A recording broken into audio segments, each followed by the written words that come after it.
더러운 폐지 할아버지라며 사람들이 피해 다녔던 그 노인.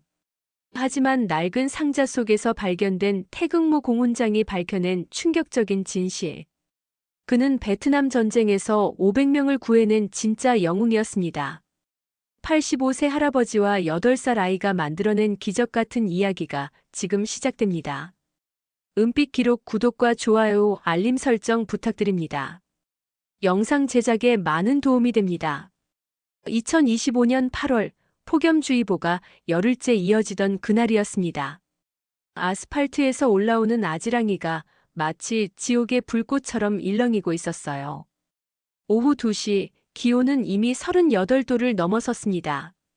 그 무더운 열기 속에서도 한 명의 노인이 묵묵히 걷고 있었습니다. 박철호 85세.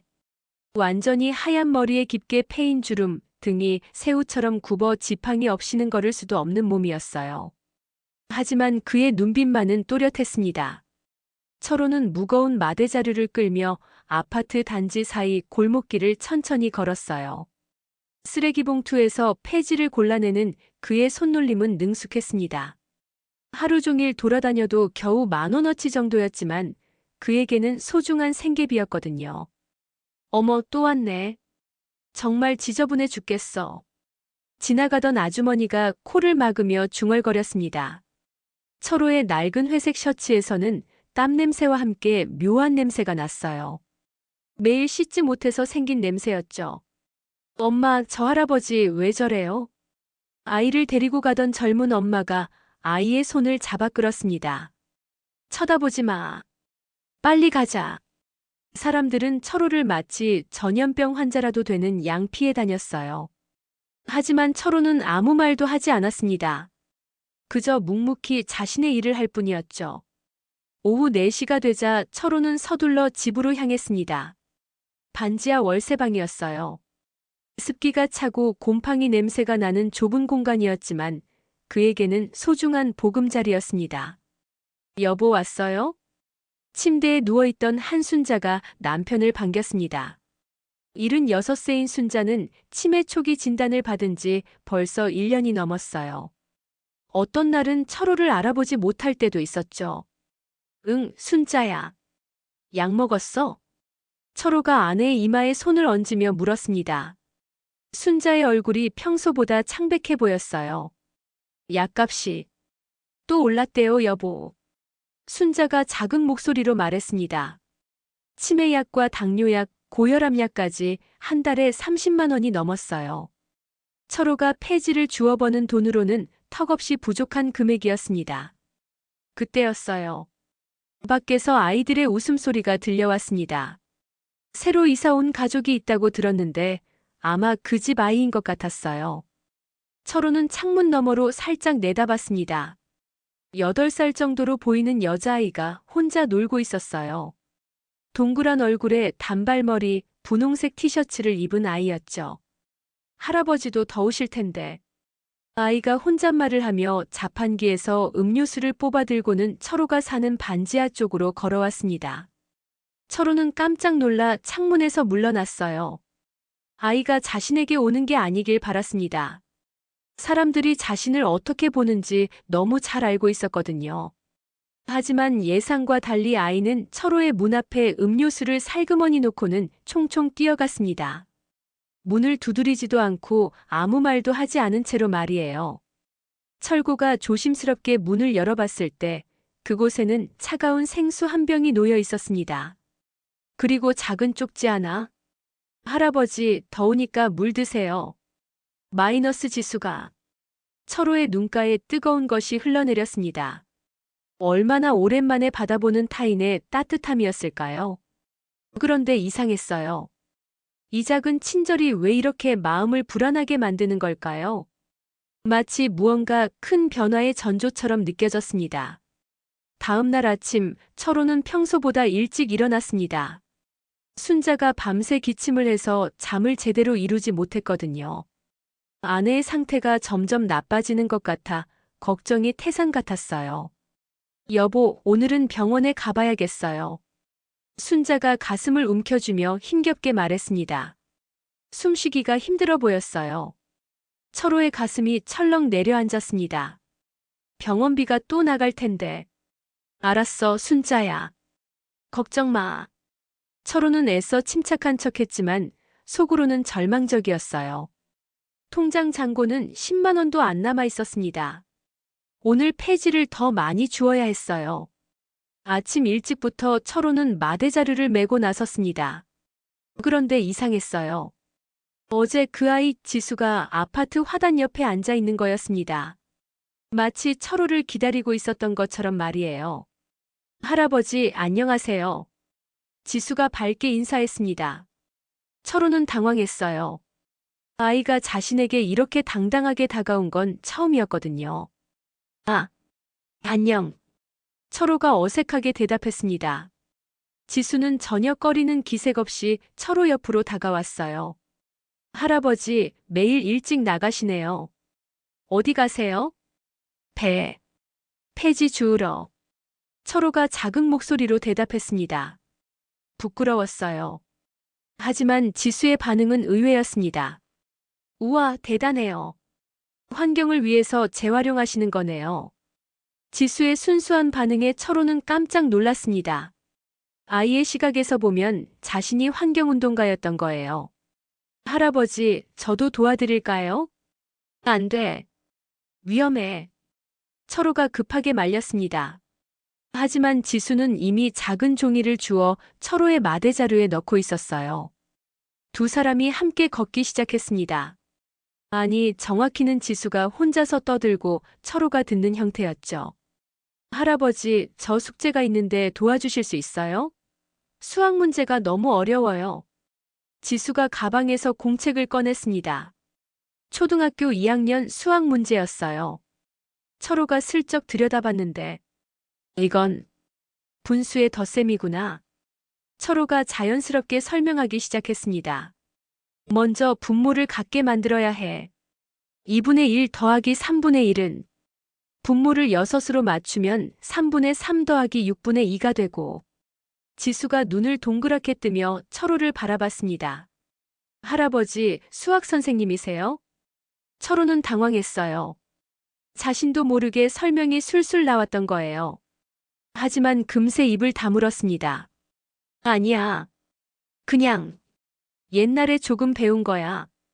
하지만 지수는 이미 철호에게 완전히 매료되어 있었습니다. 할아버지의 설명이 학교 선생님보다 훨씬 이해하기 쉬웠거든요. 할아버지, 진짜 똑똑하시네요. 다른 문제도 가르쳐 주세요. 지수가 졸졸 따라오며 계속 질문했습니다. 철호는 어쩔 수 없이 하나씩 설명해 줬어요. 그런데 신기했습니다. 아이와 이야기하니 마음이 한결 가벼워졌어요. 오후쯤 되어서야 두 사람은 아파트로 돌아왔습니다. 철호는 지수 덕분에 평소보다 더 많은 폐지를 모을 수 있었어요. 할아버지, 내일도 같이 가면 안 돼요? 지수가 아쉬워하며 물었습니다. 철호는 고개를 저었어요. 안 돼. 내 부모님이 걱정하실 거야. 괜찮아요. 엄마 아빠는 맨날 일하느라 바쁘거든요. 지수의 표정이 살짝 어두워졌습니다. 철호는 그 표정을 놓치지 않았어요. 이 아이도 외로움을 알고 있구나. 그때 동네 약국 문이 열리며 한 남자가 나왔습니다. 30대 중반쯤 되어 보이는 남자였어요. 지수야, 여기 있었구나. 어머니가 찾으시던데. 준호 아저씨. 지수가 반갑게 인사했습니다. 박준호 동네 약사였어요. 준호는 철호를 보더니 정중하게 인사했습니다. 안녕하세요. 약국 운영하는 박준호입니다. 철호는 어색하게 고개만 끄덕였어요. 그런데 준호의 시선이 특별해 보였습니다. 다른 사람들처럼 피하거나 무시하지 않았어요. 혹시 약 드실 게 있으시면 언제든 오세요. 할인해 드릴게요. 준호의 친절한 말에 철호는 놀랐습니다. 하지만 곧 현실이 떠올랐어요. 할인을 해준다 해도 약값은 여전히 부담스러웠거든요. 지수가 엄마에게 이끌려 들어간 후 철호는 혼자 집으로 향했습니다. 그런데 이상한 기분이었어요. 오늘 하루가 평소와 너무 달랐습니다. 집에 도착하자 순자가 침대에서 일어나 있었어요. 여보, 오늘 왜 이렇게 늦었어요? 아, 아이 하나가 도와줘서. 철호가 대답했습니다. 순자가 신기하다는 듯 웃었어요. 아이가요? 우리 할아버지를 좋아하는 아이가 있다니. 그때 순자가 갑자기 철호를 물끄러미 바라봤습니다. 여보, 당신 누구세요? 철호의 가슴이 철렁 내려앉았습니다. 순자의 치매가 또 시작된 거예요. 하지만 오늘만큼은 이상하게 슬프지 않았습니다. 지수라는 작은 천사가 가져다 준 희망 때문이었을까요? 그런데 철호는 몰랐습니다. 지수가 집에 가서 부모님께 할아버지 이야기를 신나게 하고 있다는 걸 말이에요. 그리고 그 이야기가 곧 예상치 못한 파장을 일으킬 거라는 것도. 사흘 후 상황은 급변했습니다. 순자의 상태가 갑자기 악화된 거예요. 새벽부터 고열에 시달리며 의식을 잃었다 깨어났다를 반복했습니다. 여보, 여보. 정신 차려요. 철호가 순자를 흔들며 간절히 불렀지만 반응이 없었어요. 119에 신고해야 했지만 구급차비조차 부담스러웠습니다. 하지만 선택의 여지가 없었어요. 응급실에서 나온 의사의 말은 청천벽력이었습니다. 폐렴이 상당히 진행됐네요. 당장 입원하셔야 합니다. 입원비는 얼마나 들까요? 철호가 떨리는 목소리로 물었습니다. 일주일 정도면 300만 원은 각오하셔야죠. 300만 원. 철호에게는 천문학적인 금액이었어요. 평생 폐지를 주어도 모을 수 없는 돈이었습니다. 일단 하루만 입원시켜주세요. 철호가 애걸하듯 말했습니다. 의사가 안쓰러운 눈으로 바라봤지만 어쩔 수 없었어요. 병원에서 돌아온 철호는 완전히 무너졌습니다. 순자 없는 집은 너무 적막했어요. 어떻게 해야 할지 막막했습니다. 그때였어요. 문 밖에서 작은 목소리가 들려왔습니다. 할아버지 계세요? 지수였어요. 철호가 문을 열자 지수가 걱정스러운 표정으로 서 있었습니다. 할아버지, 왜 이렇게 슬퍼 보이세요? 아, 할머니가 병원에. 철호가 말을 잇지 못했습니다. 지수가 철호의 손을 꼭 잡았어요. 할아버지, 제가 도와드릴게요. 지수의 순수한 말에 철호는 쓴웃음을 지었습니다. 8살 아이가 뭘 도와줄 수 있을까요? 지수야, 고마워. 하지만 어른들 일이야. 아니에요. 제가 용돈을 모았거든요. 2,000원이지만. 지수가 주머니에서 구겨진 지폐를 꺼냈습니다. 철호의 가슴이 뭉클했어요. 고맙지만 받을 수 없어. 철호가 지수의 손을 다시 감쌌습니다. 그때 지수가 갑자기 뭔가 생각난 듯 말했어요. 할아버지, 할머니가 아끼시는 게 있으면 그걸로 돈을 만들 수도 있어요. 우리 엄마가 그랬거든요. 철호는 고개를 저었습니다. 우리는 그런 귀한 게 없어. 정말요? 한번 찾아봐요. 지수가 철호의 손을 잡고 집 안으로 들어왔습니다. 작고 초라한 반지하 방이었지만 지수는 전혀 개의치 않았어요. 할머니 물건들이 어디 있어요? 지수가 물었습니다. 철호가 침대 밑을 가리켰어요. 저기 상자들이 있긴 한데. 지수가 재빨리 침대 밑으로 기어들어갔습니다. 먼지투성이 상자 몇 개가 있었어요. 할아버지, 이 상자 뭐예요? 지수가 가장 낡은 나무 상자를 꺼내며 물었습니다. 철호도 그 상자를 처음 보는 것 같았어요. 모르겠구나. 할머니 혼수품인가?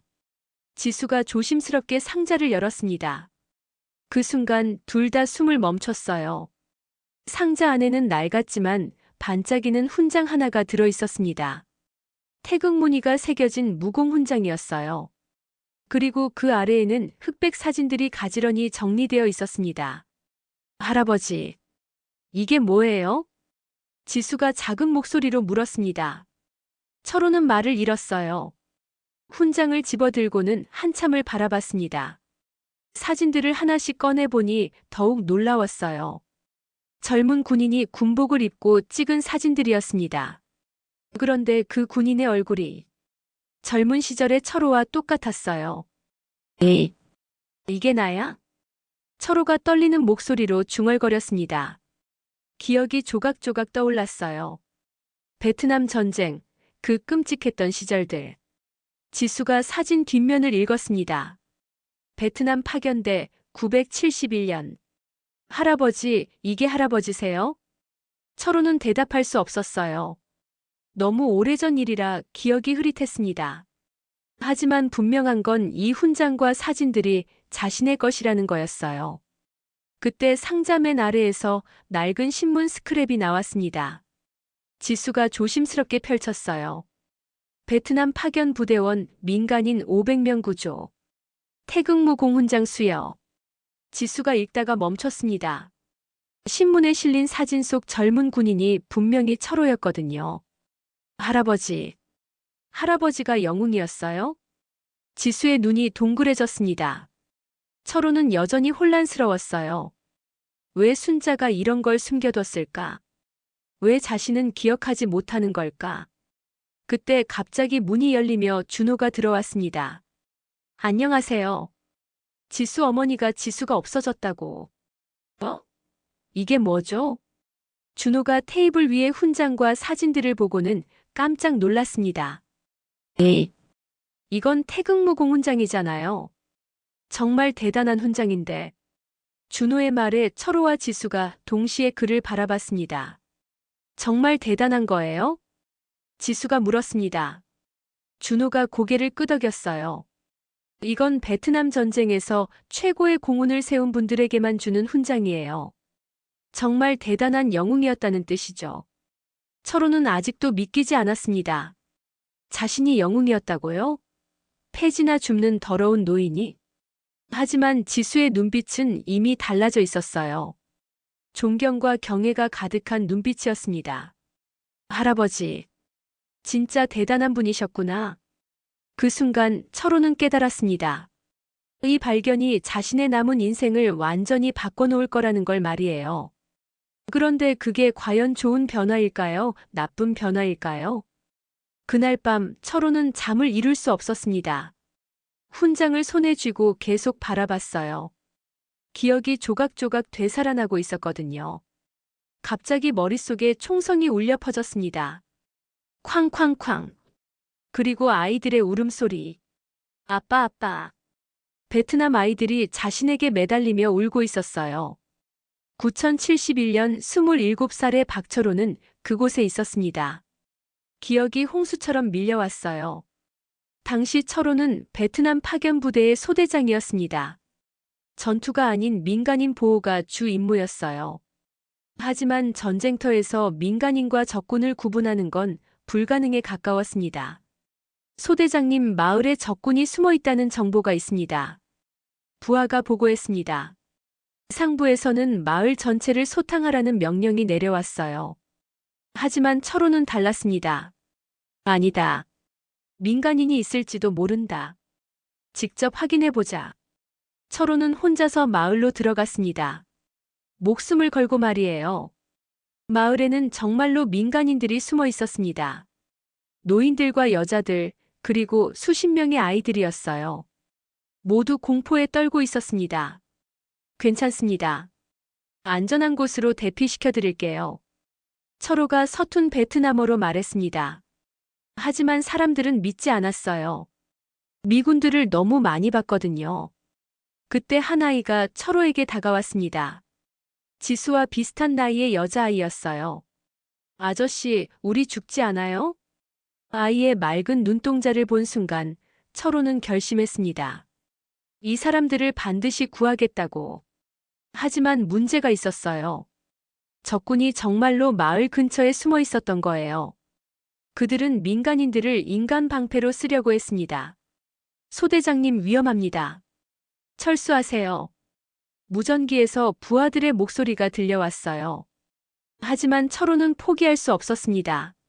3일 밤낮을 꼬박 버티며 철호는 민간인들을 한 명씩 안전한 곳으로 대피시켰습니다. 적군의 총탄이 빗발치는 가운데서도 말이에요. 마지막 날 밤이었어요. 철호는 등에 총상을 입었지만 계속 아이들을 업고 대피시켰습니다. 피가 계속 흘렀지만 멈출 수 없었어요. 아저씨, 아파요?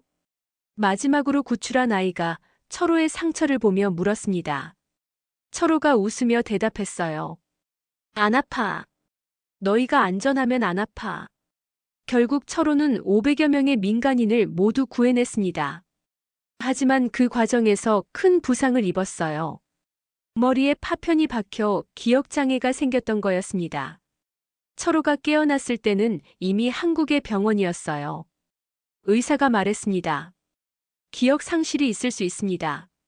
시간이 지나면 조금씩 돌아올 거예요. 하지만 철호는 오히려 기뻤어요. 전쟁의 끔찍한 기억들을 잊을 수 있다면 좋겠다고 생각했거든요. 그렇게 철호는 자신의 영웅적 행위를 잊고 살았습니다. 훈장도 신문 기사도 모든 걸 순자에게 맡기고 평범한 삶을 살았어요. 그런데 지금 모든 게 되살아나고 있었습니다. 새벽이 되자 철호는 병원으로 향했습니다. 순자를 보고 싶었어요. 무엇보다 그녀에게 물어보고 싶은 게 있었습니다. 병실에서 순자는 여전히 의식이 흐릿했어요. 하지만 철호가 손을 잡자 눈을 떴습니다. 여보, 왔어요? 순자야, 나한테 숨긴 게 있지? 철호가 조심스럽게 물었습니다. 순자의 눈빛이 잠시 또렷해졌어요. 아, 그 상자를 찾았구나. 순자가 작은 목소리로 말했습니다. 왜 숨겼어? 왜 아무 말도 안 했어? 당신이 기억하기 싫어했잖아요. 전쟁 이야기만 나오면 악몽에 시달렸어요. 그래서 순자가 눈물을 흘렸습니다. 당신은 영웅이에요, 여보. 하지만 그 영웅이 되기 위해 너무 많은 걸 잃었어요. 나는 그냥 평범한 남편으로 살게 해주고 싶었어요. 철호의 가슴이 뭉클했습니다. 순자가 자신을 위해 얼마나 많은 걸 감춰왔는지 알 수 있었어요. 하지만 이제는 달라요, 여보. 순자가 철호의 손을 꼭 잡았습니다. 그 아이 지수가 당신을 다시 영웅으로 만들어줄 거예요. 그리고 당신은 당신답게 살 수 있을 거예요. 그때 병실 문이 열렸습니다. 지수가 준호와 함께 들어온 거예요. 할아버지, 큰일이에요. 지수가 숨을 헐떡이며 말했습니다. 뭔 일이야? 제가 어제 엄마 아빠한테 할아버지 이야기를 했는데 엄마가 신문사에 일하는 언니한테 전화했어요. 그랬더니 지수가 휴대폰을 꺼내 보여줬습니다. 인터넷 뉴스에 이미 기사가 올라와 있었어요. 폐지 줍는 85세 할아버지의 숨겨진 정체. 베트남 전쟁 영웅이었다. 철호는 충격을 받았습니다. 벌써 세상에 알려진 거였어요. 할아버지, 이제 모든 사람들이 할아버지가 영웅이라는 걸 알게 될 거예요. 지수가 기뻐하며 말했습니다. 하지만 철호는 불안했어요. 이게 정말 좋은 일일까요? 평범했던 삶이 완전히 뒤바뀔 텐데. 예상했던 일이 벌어졌습니다. 불과 하루 만에 철호의 집 앞은 난장판이 되었어요. 박철호 어르신 계시나요? SBC 뉴스입니다. 잠깐만 인터뷰 좀.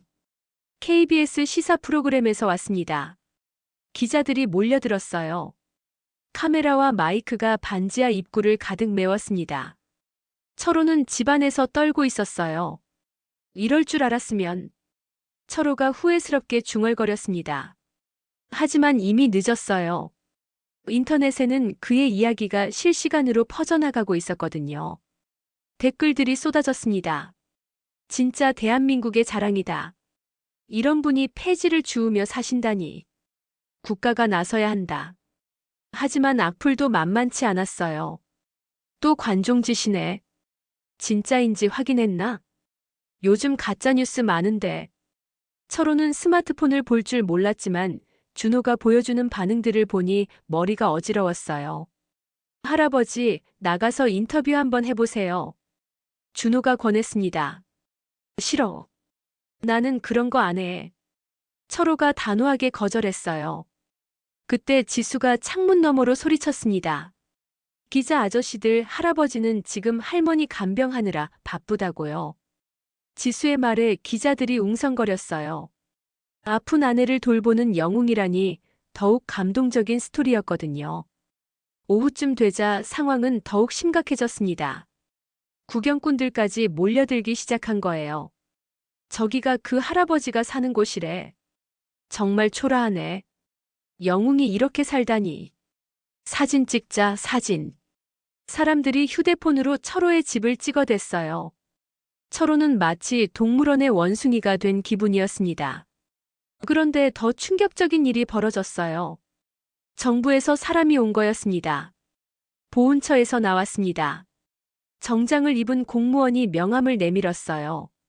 어르신의 공로를 재검토해 본 결과 추가 보훈 혜택을 드릴 수 있을 것 같습니다. 보훈 혜택이요? 준호가 대신 물었습니다. 월 200만 원의 보훈연금과 의료비 전액 지원, 그리고 국가유공자 아파트 입주권까지 가능합니다. 철호는 믿을 수 없었어요. 순자의 병원비 걱정을 하지 않아도 된다고요? 하지만 공무원의 다음 말이 철호를 당황하게 만들었습니다. 다만 공식적인 인증 절차가 필요합니다.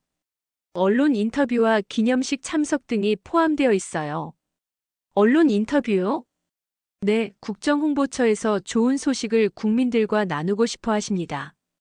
철호의 표정이 어두워졌어요. 그가 원하는 건 관심이 아니라 조용한 일상이었거든요. 그때 병원에서 연락이 왔습니다. 어르신 환자분 상태가 갑자기 악화됐습니다. 빨리 오세요. 철호는 기자들을 뚫고 나가야 했어요. 지수가 앞장서서 길을 만들어줬습니다. 비켜주세요. 할아버지가 급해요. 병원에 도착하니 순자가 의식을 잃고 있었어요. 폐렴이 심해졌네요. 중환자실로 옮겨야겠습니다. 의사의 말에 철호의 다리에 힘이 빠졌습니다. 중환자실이라니. 비용은 하루에 50만 원 정도 각오하세요. 철호는 절망했어요. 아무리 보훈 혜택을 받는다 해도 당장 돈이 없었거든요. 그때였어요. 병원 로비가 갑자기 소란스러워졌습니다. 저기 그분 아니야? 맞아, 베트남 영웅. 사진 찍자. 사람들이 철호를 알아보기 시작한 거예요. 병원에까지 구경꾼들이 몰려들었습니다. 철호는 화가 났어요. 아내가 죽어가는데 사람들은 구경거리로만 보고 있었거든요. 그만해요. 제발. 철호가 간절히 부탁했지만 사람들의 관심은 계속됐어요. 그때 지수가 철호 앞을 막아섰습니다. 할아버지는 지금 할머니가 아파서 힘드시다고요. 조용히 해주세요. 지수의 당당한 목소리에 사람들이 잠시 멈췄어요. 하지만 곧 다시 웅성거리기 시작했습니다. 아이가 참 의젓하네. 저 아이도 기사감인데. 철호는 깨달았습니다. 세상의 관심이 축복이 아니라 저주일 수도 있다는 걸 말이에요. 밤이 되자 병원은 조금 조용해졌어요. 하지만 철호의 마음은 더욱 무거웠습니다. 순자가 중환자실에서 산소호흡기를 끼고 누워있는 모습을 보니 가슴이 찢어질 것 같았어요. 할아버지. 지수가 조용히 다가왔습니다. 미안해, 지수야. 내가 너까지 힘들게 했구나. 아니에요. 저는 할아버지가 유명해져서 기뻐요. 지수가 말했지만 철호는 씁쓸했어요. 유명한 게 좋은 걸까? 모르겠어요. 하지만 할아버지는 진짜 영웅이잖아요. 그때 준호가 심각한 표정으로 다가왔습니다. 할아버지, 큰일 났어요. 뭔 일이야? 인터넷에 할아버지를 가짜라고 주장하는 글이 올라왔어요. 베트남 전쟁 전문가라는 사람이 증거가 부족하다고. 철호는 충격을 받았습니다. 가짜라고요? 자신이 목숨 걸고 구한 그 사람들이, 그 기억들이 가짜라는 말인가요? 세상은 철호를 영웅으로 만들어 놓고는 이제 가짜 영웅으로 만들려고 하고 있었습니다. 과연 철호는 이 모든 시련을 견뎌낼 수 있을까요? 새벽 5시, 철호는 중환자실 앞 의자에서 밤을 새웠습니다. 순자의 상태는 여전히 위중했어요. 하지만 그보다 더 큰 고통은 따로 있었습니다. 휴대폰 화면을 가득 메운 악성 댓글들이었어요. 역시 가짜였네. 사기꾼 할아버지. 동정표 얻으려고 거짓말한 거 아니야? 베트남 전문가가 증거 부족이라고 했잖아. 준호가 보여주는 화면을 보니 철호는 숨이 막혔습니다. 하루 만에 영웅에서 사기꾼으로 전락한 거예요. 할아버지, 신경 쓰지 마세요. 인터넷 댓글은 원래 그래요. 준호가 위로했지만 철호는 충격이 컸어요. 자신이 목숨 걸고 구한 그 사람들이, 생생한 기억들이 모두 거짓말 취급을 받고 있었거든요. 그때 한 무리의 사람들이 병원으로 몰려왔습니다. 정부 관계자들이었어요. 박철호 어르신, 긴급히 상황을 정리해야겠습니다. 보훈처 과장이라는 사람이 심각한 표정으로 말했어요. 무슨 뜻이죠? 준호가 대신 물었습니다. 논란이 커지고 있어서 정부로서도 곤란합니다. 명확한 증거를 제시하거나 아니면 과장이 말을 흐렸어요. 하지만 의미는 분명했습니다. 증거를 대지 못하면 모든 지원을 취소하겠다는 뜻이었어요. 증거가 뭐가 더 필요한가요? 훈장도 있고 신문 기사도 있잖아요. 준호가 따졌습니다. 그것만으로는 부족합니다. 베트남 전쟁 기록 전문가들이 의문을 제기하고 있어요. 철호는 허탈했어요. 50년도 더 된 일을 어떻게 증명하라는 건가요? 그럼 어떻게 해야 하죠? 베트남 현지에서 증인을 찾거나 미군 기록을 확인하거나. 과장의 말에 철호는 고개를 저었어요. 그런 건 불가능했습니다. 시간을 드릴 테니 일주일 안에 추가 증거를 제시해 주세요. 그렇지 않으면. 과장들이 돌아가고 나자 철호는 완전히 무너졌어요. 내가 뭘 잘못했을까? 철호가 중얼거렸습니다. 조용히 살고 싶었을 뿐인데 이런 일이 벌어진 거예요. 그때 지수가 달려왔습니다. 할아버지, 큰일이에요. 지수의 얼굴이 창백했어요. 뭔 일이야? 학교에서 애들이 저한테 그래요. 할아버지가 거짓말쟁이라고. 지수의 눈에 눈물이 고였습니다. 아이들이 지수를 따돌리기 시작한 거예요. 지수야, 미안해. 너까지 힘들게 해서. 철호가 지수를 끌어안았습니다. 가슴이 찢어질 것 같았어요. 하지만 저는 할아버지를 믿어요. 지수가 눈물을 닦으며 말했습니다. 할아버지가 거짓말할 뿐이 아니에요. 분명히 진짜예요. 지수의 순수한 믿음이 철호에게는 더욱 고통스러웠어요. 이 아이까지 상처받게 하다니. 오후에 더욱 충격적인 소식이 들려왔습니다. 할아버지, TV에서 할아버지 이야기가 나와요. 준호가 휴대폰을 보여줬어요. 뉴스에서 철호의 이야기를 다루고 있었습니다. 베트남 전쟁 영웅으로 알려진 박철호 씨에 대한 의혹이 커지고 있습니다. 전문가들은 관련 기록을 찾을 수 없다고 말하고 있는데요. 뉴스 화면에는 철호의 사진과 함께 진실 논란이라는 자막이 떠 있었어요. 인터뷰에 나온 전문가가 말했습니다. 훈장과 신문 기사만으로는 확실하다고 할 수 없습니다. 베트남 전쟁 당시 공훈을 과장하거나 조작한 사례들이 많았거든요. 철호는 텔레비전을 볼 수 없었어요. 너무 충격적이었습니다. 그런데 더 놀라운 일이 벌어졌어요. 철호의 집 앞에 시위대가 모인 거였습니다. 가짜 영웅 물러가라. 국민을 속이지 마라. 사람들이 피켓을 들고 소리치고 있었어요.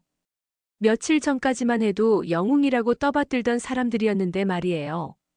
준호가 급하게 달려왔습니다. 할아버지, 집에 못 들어가요. 사람들이 너무 많아서.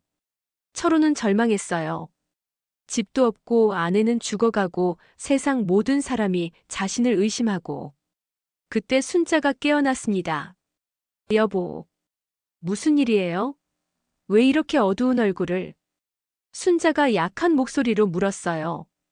철호는 아내에게 어떻게 설명해야 할지 몰랐습니다. 괜찮아, 순자야. 걱정 마. 거짓말하지 마요. 뭔 일인지 말해봐요. 순자가 간절히 말했습니다. 철호는 결국 모든 걸 털어놨어요. 순자가 들은 후 한참 말이 없었습니다. 그러다가 조용히 말했어요. 여보, 베트남에서 만난 사람들 기억나요? 응. 팜티란이라는 여자아이. 기억나지 않아요? 순자의 말에 철호의 눈이 커졌습니다. 팜티란. 그 이름이 왜 이렇게 익숙한 걸까요? 그 아이가 당신을 찾고 있어요. 순자가 놀라운 말을 했습니다. 뭐라고? 10년 전부터 한국에 살고 있어요. 당신을 은인이라고 계속 찾고 있었어요. 철호는 믿을 수 없었어요. 자신이 구한 그 아이가 한국에 있다고요? 어떻게 알았어? 가끔 베트남 사람들이 우리 집에 와서 물어봤어요. 박철호 아저씨 알고 있냐고. 순자가 힘겹게 말했습니다. 하지만 당신이 그 기억을 싫어해서 말하지 않았어요. 철호의 가슴이 뛰기 시작했습니다. 증인이 있다는 뜻이었어요. 그것도 자신이 직접 구한 사람이. 그 사람, 어떻게 찾을 수 있을까? 철호가 간절히 물었습니다. 이제 마지막 희망이 보였어요. 하지만 과연 그 사람을 찾을 수 있을까요? 그리고 찾는다 해도 모든 게 해결될까요? 다음 날 아침 준호가 놀라운 소식을 가지고 왔습니다. 할아버지 찾았어요. 준호가 숨을 헐떡이며 말했어요. 뭘 찾았다고? 팜티라니요. 정말 한국에 살고 있어요. 준호가 휴대폰을 보여줬습니다.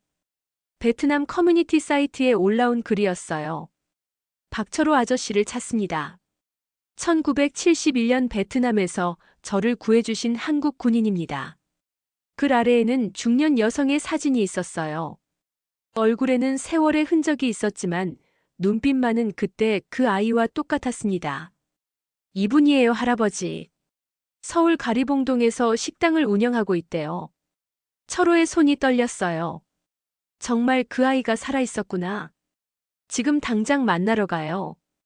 지수가 신나서 말했습니다. 하지만 순자는 어떻게 하지? 철호가 걱정스럽게 말했어요. 순자를 혼자 둘 수는 없었거든요. 제가 여기 있을게요. 준호가 자원했습니다. 괜찮아요. 할아버지가 더 중요해요. 1시간 후 철호와 지수는 가리봉동으로 향했습니다. 지하철 안에서도 사람들의 시선이 따가웠어요. 철호를 알아보는 사람들이 수군거렸습니다. 저 사람 가짜 영웅 아니야? 맞네, 뉴스에서 봤어. 철호는 모자를 깊이 눌렀었지만 시선을 피할 수는 없었어요. 가리봉동에 도착해서 420 식당을 찾는 것은 어렵지 않았습니다. 베트남 음식 냄새가 골목 전체에 퍼져 있었거든요. 식당 문을 열고 들어가자 중년의 베트남 여성이 나왔어요. 팜티란이었습니다. 그 순간 시간이 멈춘 것 같았어요. 란이 철호를 보더니 눈물을 펑펑 쏟기 시작했습니다. 아저씨. 정말 아저씨예요? 란이 베트남어와 한국어를 섞어가며 울먹였어요. 란아. 정말 너구나. 철호도 눈물이 났습니다. 50년 만의 재회였어요. 란이 철호의 손을 꼭 잡았습니다. 아저씨 덕분에 살았어요. 우리 가족 모두. 너희들이 무사해서 다행이야. 철호가 란의 머리를 쓰다듬었어요. 그때 그 8살 아이가 이제 50대 중년이 되어 있었지만 눈빛만은 그대로였습니다. 란이 식당 안쪽에서 낡은 상자를 가져왔어요. 아저씨, 이걸 보세요. 상자 안에는 오래된 사진들이 들어 있었습니다. 1971년 베트남에서 찍은 사진들이었어요. 젊은 철호가 아이들과 함께 찍은 사진, 민간인들을 대피시키는 사진들. 이걸 어떻게 갖고 있었지? 철호가 놀라며 물었어요. 아저씨가 떠나기 전에 우리에게 줬어요. 언젠가 한국에 가면 찾아가겠다고 했는데. 란이 또 다른 사진을 꺼냈습니다. 그것은 철호가 총상을 입고도 아이들을 업고 대피시키는 장면이었어요. 이 사진은 미군 기자가 찍은 거예요. 그때 아저씨는 영웅이었어요. 란의 말에 지수가 눈을 반짝였습니다. 할아버지, 이제 모든 사람들이 진실을 알 수 있겠어요. 하지만 란이 걱정스러운 표정으로 말했어요. 그런데 뉴스에서 봤어요. 사람들이 아저씨를 가짜라고 하더라고요. 응, 힘든 시간이야. 철호가 쓸쓸하게 대답했어요. 제가 증언할게요. 모든 사람들에게 아저씨가 진짜 영웅이라고 말할게요. 란이 결연하게 말했습니다. 그때 란의 휴대폰이 울렸어요. 란이 전화를 받더니 표정이 어두워졌습니다. 무슨 일이야? 철호가 물었어요. 기자들이 우리 식당 앞에 와 있어요. 누가 알려준 것 같아요. 정말로 식당 밖에서 소란스러운 소리가 들려왔습니다. 팜티란 씨 계십니까? 인터뷰 좀 해주세요. 기자들이 몰려온 거였어요. 철호는 고민에 빠졌습니다. 나가서 모든 걸 해명할 수도 있었어요. 란의 증언과 사진들이 있으니까 진실을 밝힐 수 있었습니다. 하지만 그렇게 되면 또다시 언론의 관심을 받게 될 거였어요. 평범한 삶은 완전히 사라지겠죠. 할아버지, 어떻게 할까요? 지수가 물었어요. 철호는 창밖을 바라봤습니다. 기자들과 구경꾼들이 점점 많아지고 있었어요. 그때 란이 철호의 어깨에 손을 올렸습니다. 아저씨, 저는 아저씨가 뭘 선택하든 상관없어요. 아저씨는 이미 우리에게 충분히 많은 걸 해주셨거든요. 란의 말에 철호가 고개를 들었어요. 그때도 아저씨는 선택했잖아요. 자신의 안전보다 우리를 선택했어요. 이번에도 아저씨가 원하는 걸 선택하세요. 철호는 깊이 생각했습니다. 진실을 밝히면 명예를 되찾을 수 있어요. 순자의 병원비 걱정도 없어질 거고 지수도 더 이상 괴롭힘을 당하지 않을 거였습니다. 하지만 정말 그게 자신이 원하는 걸까요? 철호가 천천히 입을 열었습니다. 라나, 고맙다. 너를 다시 만날 수 있어서 정말 행복해. 그럼 나가서 기자들한테. 란이 말하려 할 때 철호가 손을 저었어요. 아니야. 그럴 필요 없어. 왜요? 지수가 놀라며 물었어요. 나는 영웅이 되려고 그 일을 한 게 아니야. 그냥 해야 할 일이었을 뿐이야. 철호가 란의 손을 잡았습니다. 너희가 무사하다는 걸 확인한 것만으로도 충분해. 나머지는 중요하지 않아.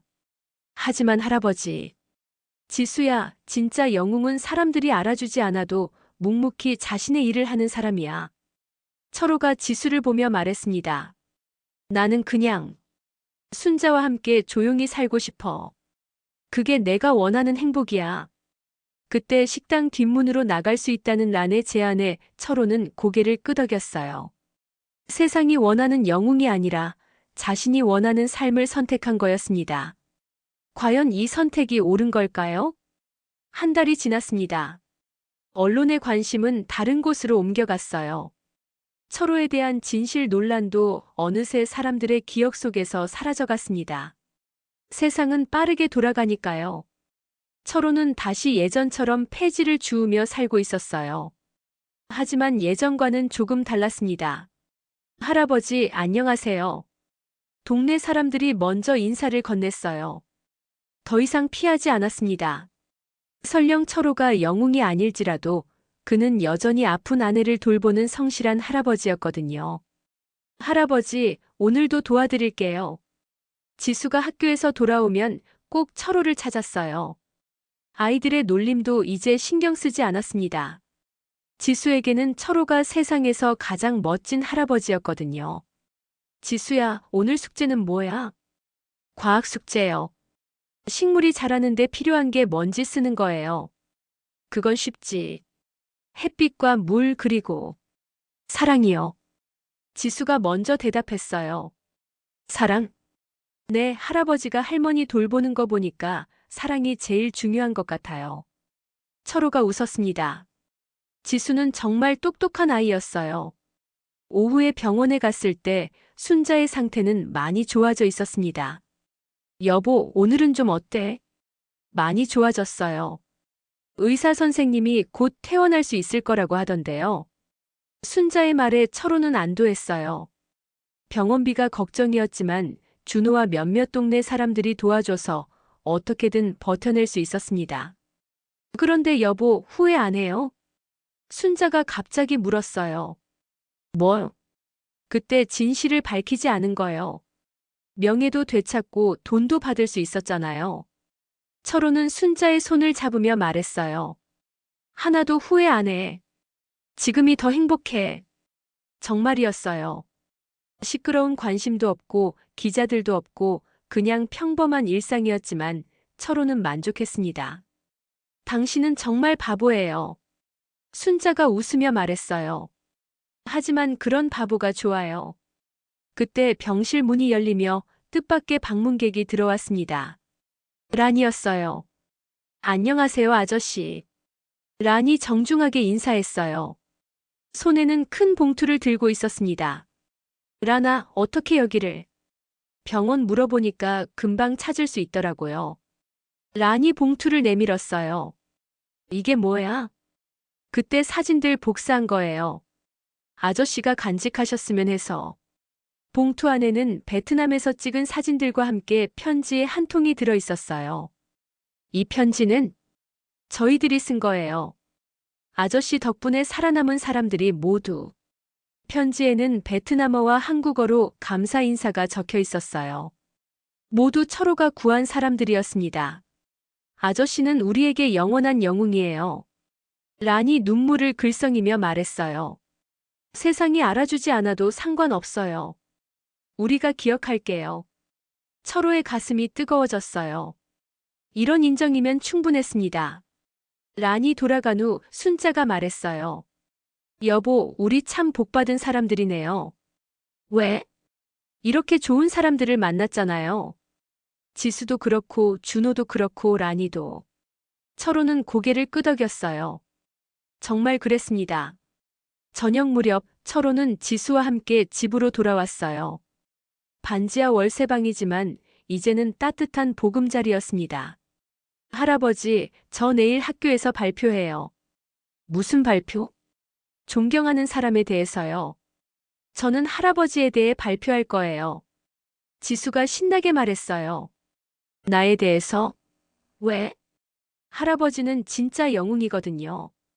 사람들이 알아주지 않아도 매일 할머니를 돌보고 환경을 위해 재활용하고 저한테 공부도 가르쳐주고. 지수의 말에 철호는 깨달았어요. 영웅이라는 건 거창한 게 아니구나. 매일매일 작은 선행을 실천하는 것. 그게 진짜 영웅이구나. 지수야, 너도 영웅이야. 저요? 응, 할아버지를 도와주고 할머니를 걱정해주고. 너 같은 아이가 있어서 세상이 아름다운 거야. 지수가 환하게 웃었어요. 그날 밤 철호는 창밖을 바라봤습니다. 여름이 지나가고 있었어요. 무더위도 조금씩 누그러들고 있었습니다. 훈장과 사진들을 다시 상자에 넣으며 철호는 생각했어요. 진짜 보물은 이런 게 아니구나. 순자의 웃음, 지수의 순수함, 동네 사람들의 따뜻한 인사. 이런 평범한 일상이 진짜 보물이구나. 며칠 후 순자가 퇴원했습니다. 많이 회복되었지만 여전히 조심해야 했어요. 여보, 집이 이렇게 좋은 줄 몰랐네요. 순자가 집안을 둘러보며 말했어요. 좁고 낡았는데? 하지만 우리 둘이 함께 있잖아요. 순자의 말에 철호는 고개를 끄덕였어요. 그때 문 밖에서 노크 소리가 들렸습니다.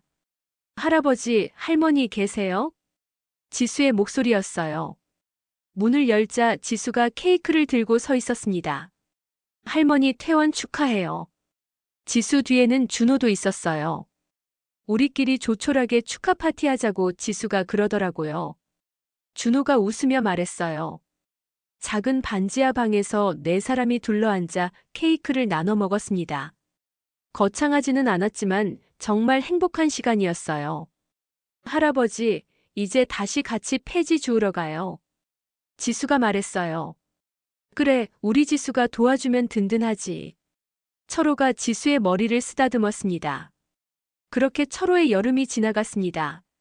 폭염도 시련도 모든 게 지나가고 이제는 평온한 일상만 남았어요.